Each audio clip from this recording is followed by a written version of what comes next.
Nosotros sabemos que tú hablas verdad.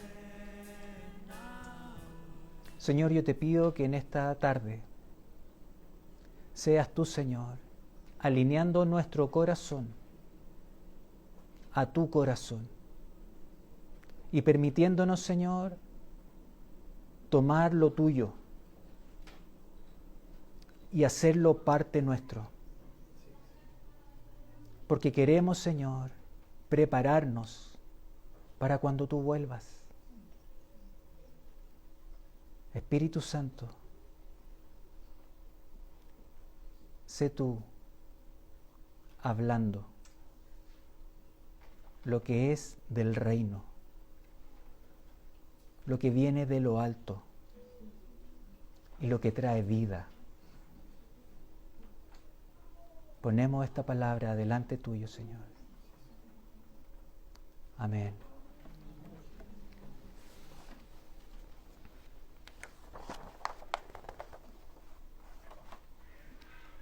En la iglesia del libro de Hechos, como habíamos estado viendo, la iglesia que comienza una vez que Jesucristo se va. Ahora, ¿a qué se va Jesucristo? ¿A qué se va? Él dijo que Él se iba a preparar un lugar. Y eso es verdad, porque Él lo dijo. Y esta iglesia que ha estado con Jesucristo, estos primeros discípulos, y que empiezan a vivir una vez que Él se va, hemos estado viendo cómo ellos estaban unidos, cómo ellos buscaban perseverar. Y esto es importante porque lo que ellos hicieron es a lo que somos llamados hoy. Toda persona sobre la faz de la tierra que ha creído en Jesucristo, que ha puesto su confianza en lo que Él hizo en la cruz, esa persona, desde ese momento, hay algo que Dios hace y que no es algo que es propio del hombre, que Dios da ese nacimiento de lo alto, lo que la palabra enseña, el nacer de nuevo. El nacer de nuevo es algo que es necesario. Jesucristo lo enseñó cuando habló con Nicodemo. Es necesario nacer de nuevo. Y el nacer de nuevo no es que yo digo voy a nacer de nuevo. No, es algo que es dado por Dios a aquel que viene a Él, que se arrepiente de sus pecados, que cree en lo que Jesucristo hizo en la cruz, y es Dios desde lo alto que hace esto en lo profundo de la persona. Y Dios empieza a hacer una obra y empieza a formar lo que Él quiere formar. Y eso es lo que empezó a hacer en la iglesia. Hombres y mujeres, jóvenes, adultos que creyeron, empezaron a seguirlo. Y hemos visto cómo la iglesia caminaba juntos. Y veíamos que ellos perseveraban en la doctrina, en la enseñanza que recibían de los apóstoles. Ellos perseveraban en esto de la comunión. Se esforzaban por estar juntos. Estaban atentos unos a otros. Y eso es no una historia, sino que es un ejemplo para que nosotros en este tiempo vivamos de acuerdo a eso que era la identidad de la iglesia primitiva. Veíamos la semana pasada que la iglesia, los creyentes, perseveraban en la oración. A veces la palabra oración, por la cultura religiosa, nos lleva como algo medio lejano, oscuro, somnoliento, que no tiene nada que ver con lo que tiene que la palabra enseñarnos acerca de la oración. Hablamos que la oración es acercarse y tener esa relación, esa cercanía con Dios, en que yo sé que me puedo acercar a Él en cualquier momento, en cualquier lugar, y que Él me escucha, porque a Dios le interesa nuestra vida, le interesa lo que nos pasa. Él quiere ser parte en nuestros momentos difíciles. Y es ahí donde está esta oración, este hablar con Dios, también el pedirle a Él ayuda, el exaltarlo a Él y agradecerle. Esa relación es lo que vemos en el libro de Hechos, que los discípulos perseveraban, estaban unánimes en eso. Y para nosotros no es para mirarlo como algo, qué bonito lo que hacían ellos, sino que es para tomar eso y decir, nosotros, empezando por mí, yo quiero vivir lo que ellos vivieron. Porque lo que ellos vivieron cambió la vida de ellos, cambió la vida de su generación, y hasta el día de hoy Dios se está moviendo. Porque seguirlo a Él no es algo pequeño. Nos han enseñado que acercarse a Dios es algo religioso, pero no tiene nada que ver con algo religioso, sino que tener esa relación con Dios, esa cercanía que es por su misericordia, es poderoso. Es poderoso. Y nosotros hemos de mirar ese ejemplo y disponernos y querer vivir lo que ellos vivieron. No que sea una historia buena para escuchar, sino algo que nos desafíe y decir, yo quiero eso. Y hoy día vamos a continuar en cuanto a este ámbito de cómo ellos perseveraban en la oración. Ahora es importante, cuando hablamos de la oración, tener el entendimiento. Y cuando digo entendimiento, es darme cuenta, entender, valga la redundancia, que necesito acercarme a Dios. Jesucristo, veíamos la semana pasada, Él le enseñó a los discípulos sobre la necesidad de orar y no desmayar. Y no habla Jesucristo de orar, como le decía, en algo lejano, en algo lúgubre, en algo sin sentido, sino que no desmayar en buscar acercarnos a Él, que se vaya estrechando esa relación donde yo le hablo a Dios, pero también donde Dios nos habla. Dios es un Dios que habla. Dios es un Dios que enseña. Y Él quiere enseñarnos. Él quiere guiarnos. Y ahí vemos a la iglesia que perseveraba en la oración. Necesito entender que necesito acercarme a Dios. Necesita mi cabeza entender que es necesario. Jesucristo lo dijo así, es necesario. Necesito entender que cuando me acerco a Dios, y eso lo empezaron a captar los discípulos, lo empezaron a creer, lo empezaron a apropiar, entender que cuando yo me acerco a Dios y cuando oro, cuando hablo con Él, la oración tiene un alcance que es insospechado.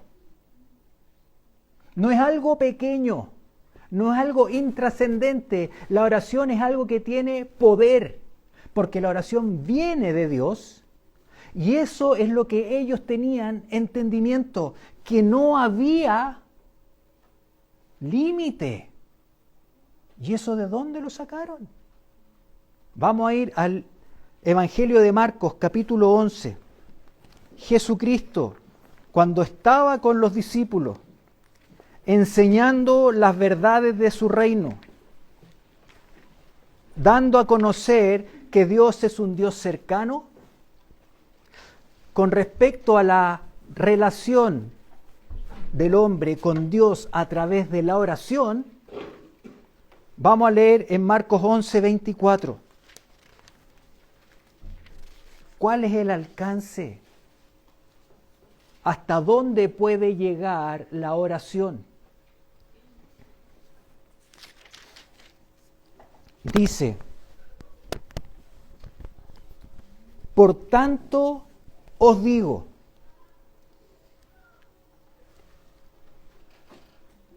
que todo lo que pidiereis orando, creed. Ahí hay una condición. Creed que lo recibiréis y os vendrá.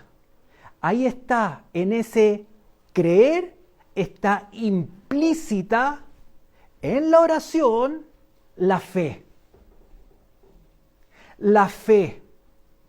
Cuando nuestra oración, cuando mi oración, cuando oramos, la oración está impregnada de esa fe, de esa certeza de que Dios es el que va a responder,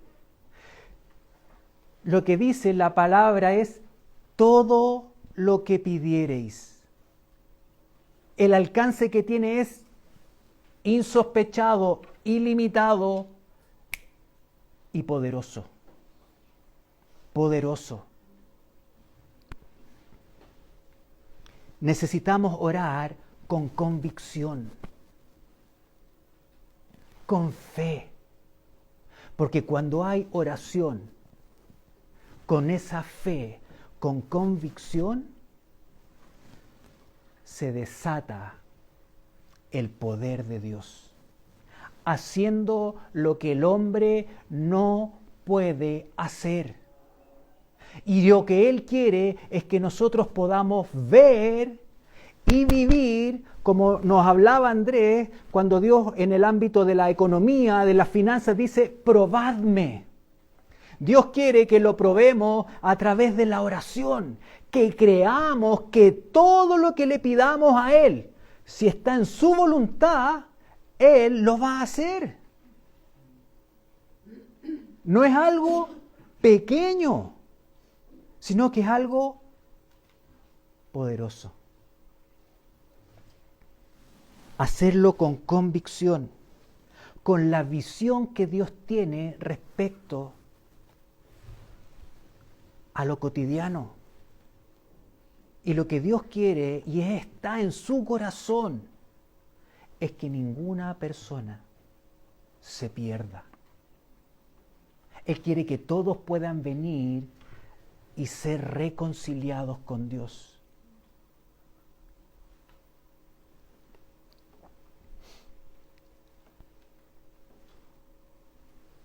Dios enseña en su palabra, y lo veíamos la semana pasada, que Él dice, porque mi casa será llamada casa de oración por todos los pueblos. Dios quiere que su casa, esta casa, la iglesia, sea un lugar donde esté presente esa oración que lo busca a Él, que le pide a Él, que tiene fe para que Dios haga esas cosas sobrenaturales que nosotros no podemos hacer. La iglesia primitiva tenía esto, lo anhelaba, lo quería, lo buscaba. Y eso los llevó a ver cosas sobrenaturales. Porque Dios es un Dios que se manifiesta cuando hay hombres y mujeres que oran con fe. Y vamos a ver cómo esta iglesia que está empezando a caminar y empiezan a ver cómo Dios empieza a hacer cosas a través de ellos. Porque Jesús les dijo, las mismas cosas que yo hice harán ustedes también. Y Dios se manifiesta a través de hombres y mujeres que le creen. Y eso significa que tienen fe. Y los discípulos tenían esa fe y se manifestaba el poder de Dios y habían sanidades, habían milagros. Pedro el pescador, que no tenía un título universitario, oraba por alguien que estaba cojo y ese cojo empezaba a caminar. Incluso este pescador, Pedro, en un momento que una mujer muere y él va al lugar y están las mujeres cercanas de quien murió llorando, Pedro entra a ese lugar y ora y le dice a esa mujer que estaba muerta, levántate. Y Pedro sale con ella delante de la gente que estaba en gran dolor, y ahí está manifiesto el poder de Dios en la vida de Pedro, porque Pedro era un hombre que creía, estaba aprendiendo, estaba creciendo en la fe. Y eso es lo que la iglesia está haciendo. Y vemos, están creciendo. Pero, ¿saben por qué estaban creciendo? Porque anhelaban. Cuando hay alguien que quiere crecer en algo y está ese anhelo, uno sigue hasta conseguirlo. Y lo que había en la iglesia era ese anhelo, ese deseo, porque Dios se manifestara. Y Dios quiere hacer eso en medio de nosotros. Y a través de toda congregación que haya en España o en el mundo de hombres y mujeres que tienen puesta su fe en Él, Dios quiere hacer su obra, porque la iglesia es su embajada. Y nosotros somos los que estamos, y los discípulos nos muestran ese camino. Vamos a ver cómo la iglesia primitiva empiezan a ver cómo Dios hace grandes cosas poderosas. Pero también eso causa que empiecen a ser perseguidos. Ellos empiezan a ver que Dios hace cosas sobrenaturales, grandes sanidades, le hablan a los judíos y los judíos empiezan a creer en Jesucristo, y no solamente los judíos, sino que los gentiles, todos los que no eran judíos, empiezan a escuchar, empiezan a creer. Entonces ellos están gozosos de lo que Dios está haciendo a través de ellos, pero eso también hace que haya persecución y los empiezan a perseguir. Y ellos empiezan a ir a distintos lugares, pero en los lugares donde van, ellos siguen hablando lo que habían visto y lo que habían creído. Y habían otros que creían y se iban aumentando, pero había persecución. Y lo que vamos a leer ahora es algo que algunos puede ser que lo hayan leído, pero lo vamos a ver, y vamos a ir al libro de Hechos,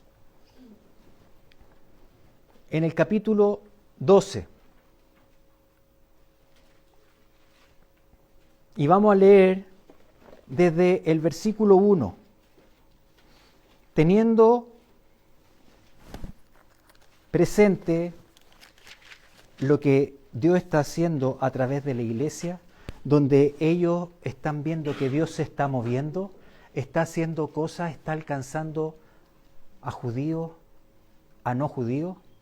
Y en el capítulo 12 nos encontramos que en aquel mismo tiempo, en ese tiempo donde están viviendo esto, el rey Herodes echó mano a algunos de la iglesia para maltratarles. Este Herodes que aparece aquí es un nieto de Herodes el Grande, que fue el que estuvo en el tiempo cuando Jesucristo nació y que fue el que dio una orden de matar a todos los niños.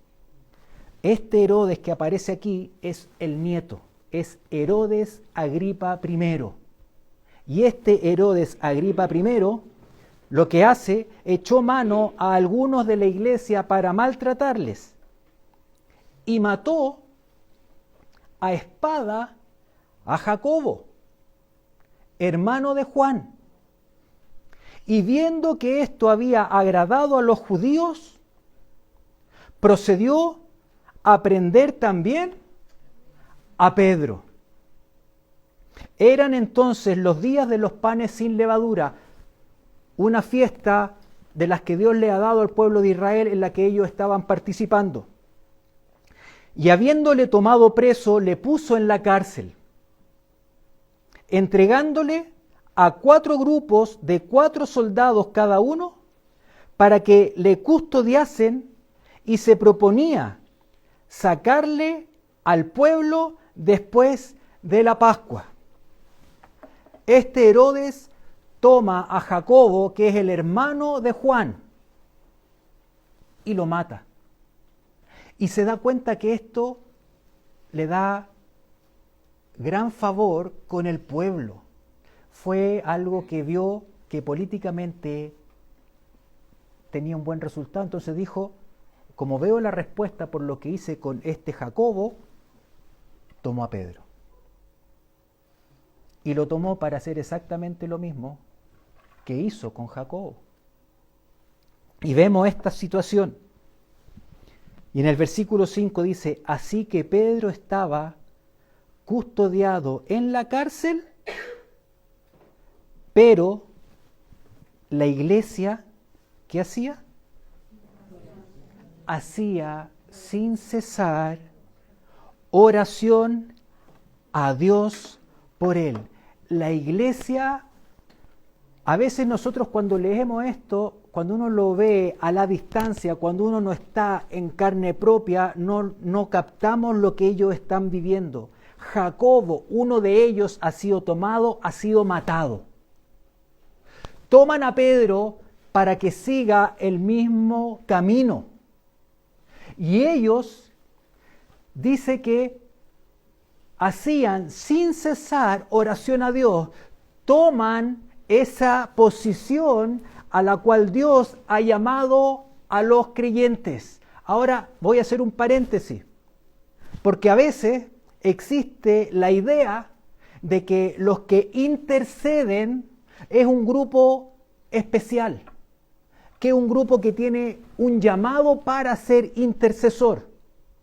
Pero acá nosotros vemos que dice que la iglesia, o sea, la iglesia, todos oraban, todos estaban intercediendo delante de Dios por Pedro, sin cesar. No una oración débil, no una oración sin fervor, sino que estaban sin cesar clamando a Dios, pidiéndole que librara a Pedro. Pero estaban todos. Entonces, somos todos llamados a orar, somos todos convocados por Dios a ser los que interceden, y que no es contradictorio con que en la iglesia pueda haber un grupo de intercesión, pero somos todos llamados a interceder. No hay ninguno que debe restarse. La situación es urgente. La situación es crítica. La situación es desesperanzadora. Pero ahí está la iglesia orando.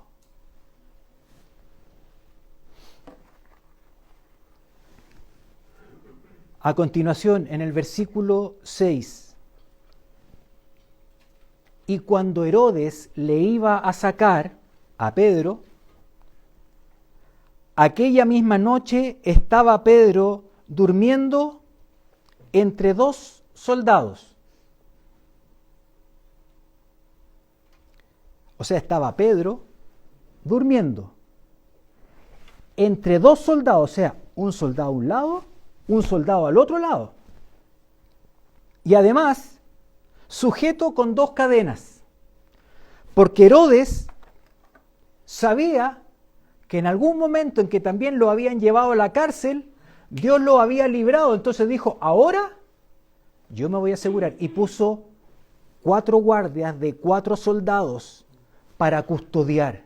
Pone a 2 de los soldados al lado de Pedro.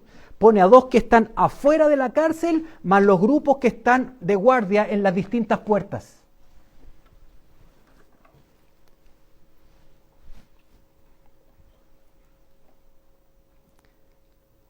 Sujeto con 2 cadenas, y los guardas delante de la puerta custodiaban la cárcel. Y he aquí que se presentó un ángel del Señor, y una luz resplandeció en la cárcel, y tocando a Pedro en el costado, le despertó, diciendo: levántate pronto. Y las cadenas se le cayeron de las manos. Le dijo el ángel: cíñete y átate las sandalias. O sea, le está dando las instrucciones súper concretas de lo que tiene que hacer. Porque Pedro como que no está entendiendo mucho lo que está pasando. ¿No se han fijado ustedes cuando están durmiendo y de repente lo despiertan y le dicen algo y uno lo que dice: ah, no entiendo, estoy desconectado? Y Pedro ve que algo está pasando, hay una luz, se le caen las cadenas, el ángel le dice que se ponga las sandalias y él lo que hace va siguiendo las instrucciones, aunque está todavía medio despertando. Cíñete y átate las sandalias, y lo hizo así. Y le dijo: envuélvete en tu manto y sígueme. Ahí vemos cómo Dios, aquí en esto uno va viendo, Dios es un Dios que guía. Pero Él espera que uno responda a eso. Pedro podría haber dicho: no me voy a amarrar las sandalias. O podría decir: yo no me voy a envolver en esto porque veo bien. Pero el ángel le está dando una instrucción y Pedro lo está tomando obedientemente.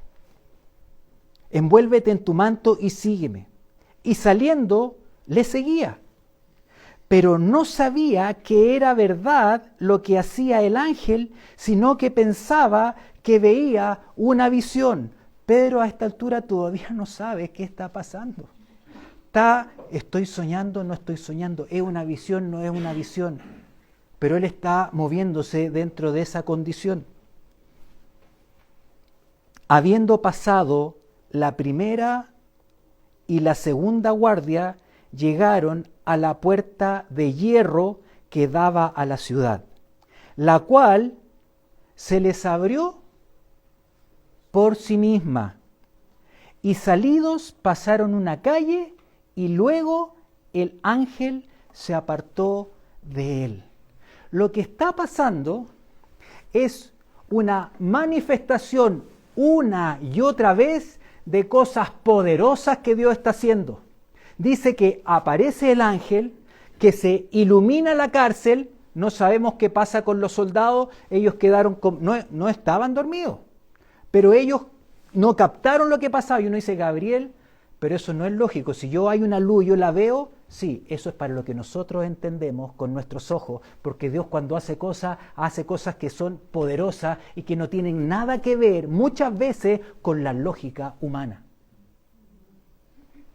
Ese Dios que vemos aquí es el Dios que quiere moverse a través de nosotros, que creamos y que le obedezcamos.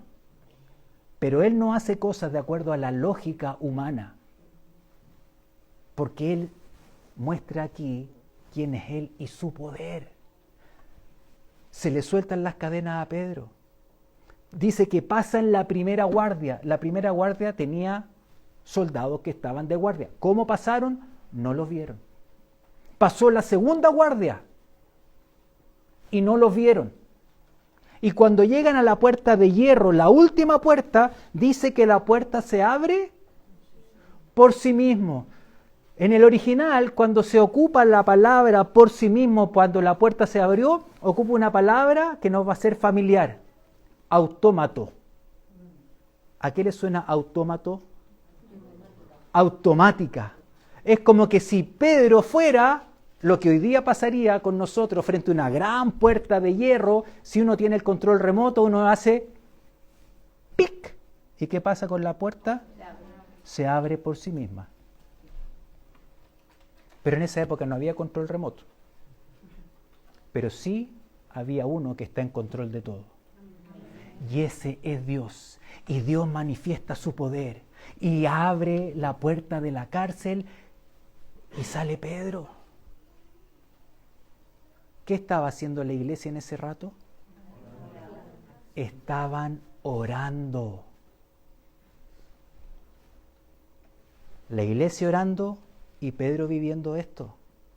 Pero quien está mirando todo es Dios y moviéndose cuando ve a los que oran con fe y haciendo cosas sobrenaturales. Sigamos leyendo. Ahora leamos desde el versículo 12 en adelante.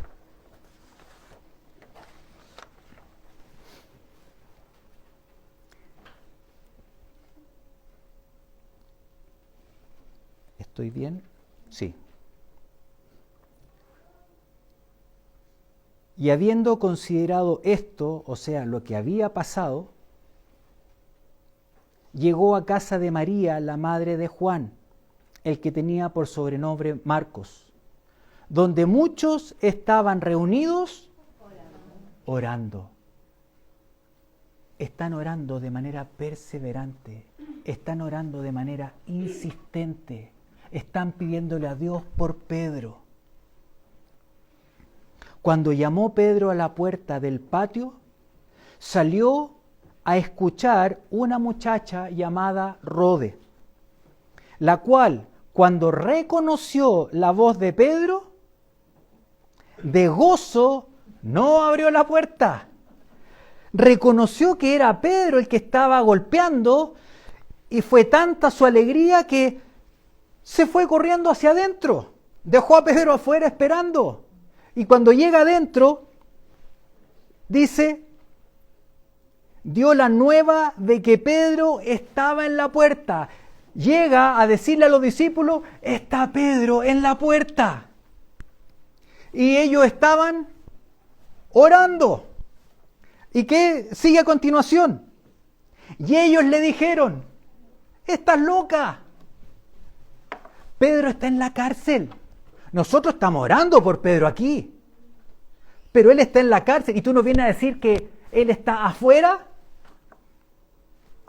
¿Ellos estaban orando con fe?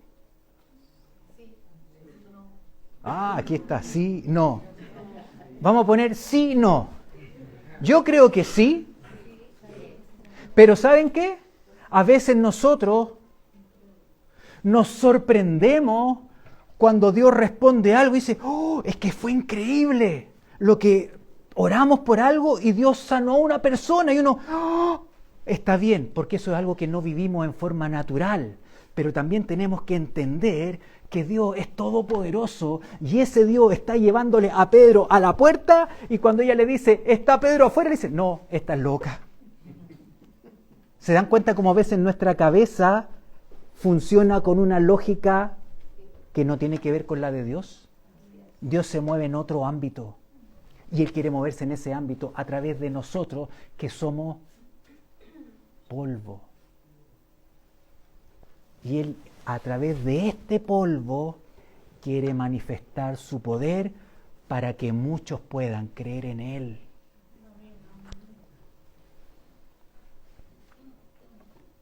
Pero ella aseguraba que así era. Es que es verdad. Él está afuera, le está diciendo. Entonces ellos trataron como de bajarlo a un nivel más terrenal o de su lógica y dijeron, es su ángel. Mas Pedro estaba llamando afuera porque también salió de manera milagrosa y dice, yo tengo que entrar a un lugar y que no me vayan a ver y me vayan a reconocer y me vayan a tomar de nuevo. Entonces ellos seguían, no, pero tú estás loca, no, pero es que si de verdad que es él, no, pero es que debe ser su ángel. Y Pedro estaba afuera ahí y dice, persistía en llamar. Y cuando abrieron y le vieron, se quedaron atónitos, se quedaron asombrados, no lo podían. ¿Qué es lo que no podían creer? Lo que ellos habían estado pidiendo, que Dios librara a Pedro. ¿Se dan cuenta cómo a veces nosotros podemos orar, creemos, pero cuando pasa algo, quedamos como de una pieza, como se dice? ¿Cómo fue que pasó esto? Pero si estabas orando. Y eso es lo que Dios quiere hacer. Y nosotros vemos cómo esta iglesia estaban orando frente a una situación era de muerte. Ellos habían visto cómo Jacobo así había sido matado y cómo Pedro había sido puesto en la cárcel y Agripa estaba esperando el momento después de la fiesta para que no eso trajera un motín o algo fuerte, que se fueran los que habían venido a la fiesta y ejecutar a Pedro. Pero la iglesia orando, cuando la iglesia ora, cuando hace de su casa, como leíamos o veíamos de Isaías, cuando hacemos de su casa una casa de oración, con fe, Dios se va a mover. Dios va a hacer cosas sobrenaturales. Y eso es lo que la iglesia estaba viviendo. Dios quiere que nos reunamos, que nos unamos, oremos y que clamemos, Señor, que venga tu reino. Señor, que tu reino sea penetrando y estableciéndose en esta ciudad. Señor, que se haga tu voluntad. Dios quiere, y Jesucristo le enseñó a sus discípulos a orar, y cuando le enseñó le dijo, ustedes cuando oren, oren así.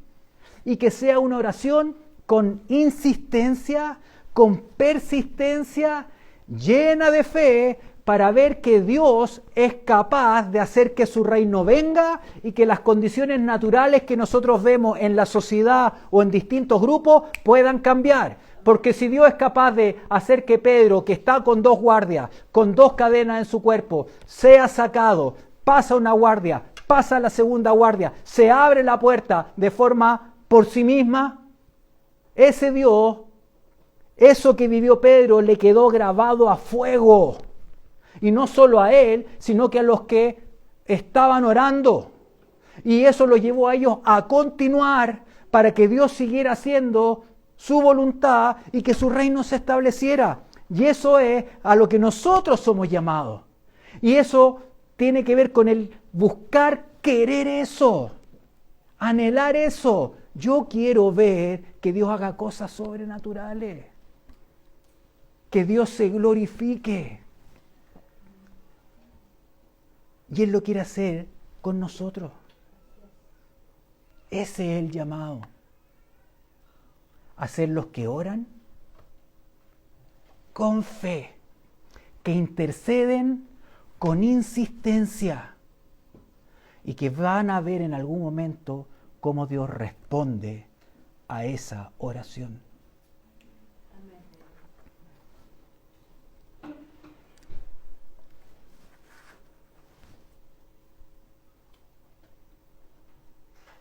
¿Cuál es la situación que puedo estar viviendo?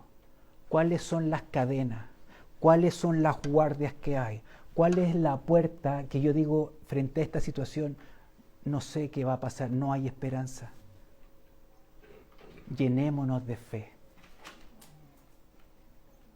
y creer en ese mismo Dios que creía la iglesia primitiva y Pedro.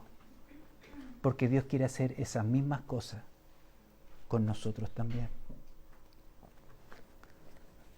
Andrés comentaba acerca de estos grupos de oración que vamos a tener durante la semana.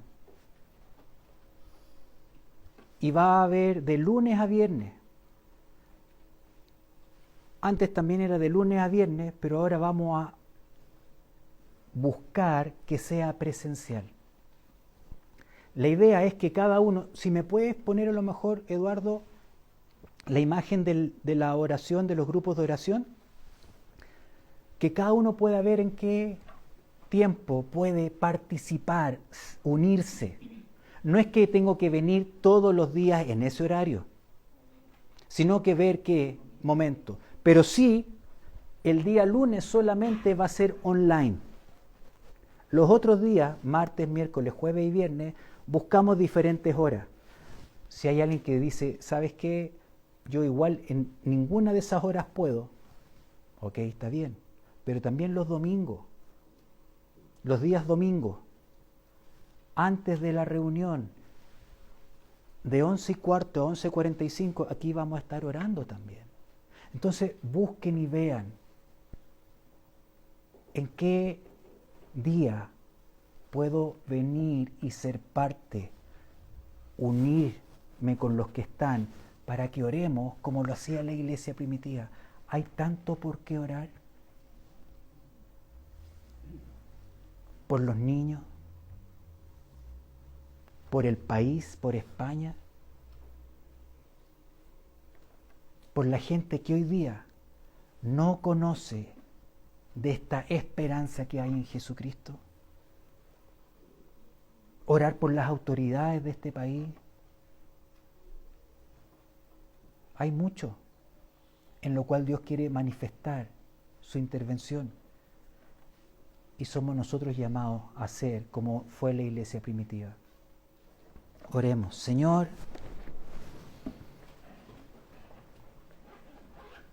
pon el deseo en nosotros. Que no sea esto como algo lindo de escuchar, sino que ponen ese querer vivirlo, querer ver las mismas cosas que ellos vieron.